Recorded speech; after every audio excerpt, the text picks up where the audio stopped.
Every guy thinks an emergency fund is about the emergency. The car breaking down. The layoff. The medical bill. That's wrong. Or at least, it's incomplete.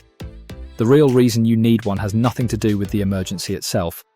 It's about what that money does to your brain before the emergency ever happens. Here's where most men actually stand. The Federal Reserve's 2025 report on the economic well-being of US households found that a huge share of adults still couldn't cover a sudden $400 expense with cash without borrowing or selling something. Not $40,000. $400. A busted alternator. A vet bill. When you're living that close to the edge, it doesn't just threaten your bank account. It changes how you think. That's the part nobody talks about. In 2013, researchers published a study in the journal Science that tracked sugarcane farmers in India before and after harvest, before payday and after it. Same men, same intelligence. The only thing that changed was how much cash they had on hand. Before harvest, when money was tight, those same farmers scored significantly worse on cognitive tests.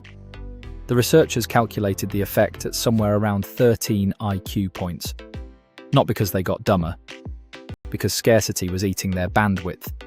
Economist Sendil Mullainathan and psychologist Eldar Shafir call this the bandwidth tax. No buffer means your brain runs a background process 24/7. Can I afford this? What happens if that breaks? How do I cover next week? That process eats the mental capacity you need for your job, your relationship, your patience with your kids. Separately, neuroscience research on lower-income households has linked real savings behavior to activity in the amygdala, the brain's threat detection center, and to riskier, more reactive decisions under financial pressure. No cushion, and your brain treats every decision like a threat to survive, not a choice to weigh. That's the real cost. Not just the risk of the emergency, it's that every decision, big or small, gets made by a stressed, threat-scanning version of you instead of a clear-headed one. Now flip it. A buffer isn't just insurance, it's leverage. It's the difference between staying in a job that disrespects you because you need the paycheck this Friday, and being able to walk into your boss's office and actually negotiate because you could survive without saying yes. It's the difference between making a decision out of fear and making it out of judgment. Vanguard's research on emergency savings found that households with a cash buffer report meaningfully higher financial well-being and lower stress than households with similar incomes but no cushion. Same money coming in, completely different life. Because one group has options and the other doesn't.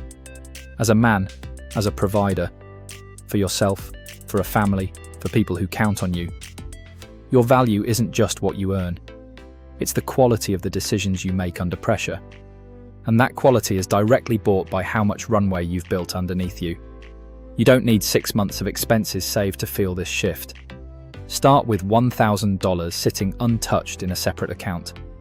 Research and financial planners consistently point to that first small buffer as the point where the psychological relief actually kicks in, before you ever hit the full 3 to 6 month target. Automate it. $50, $100 a week, whatever you can, moved before you see it, not after.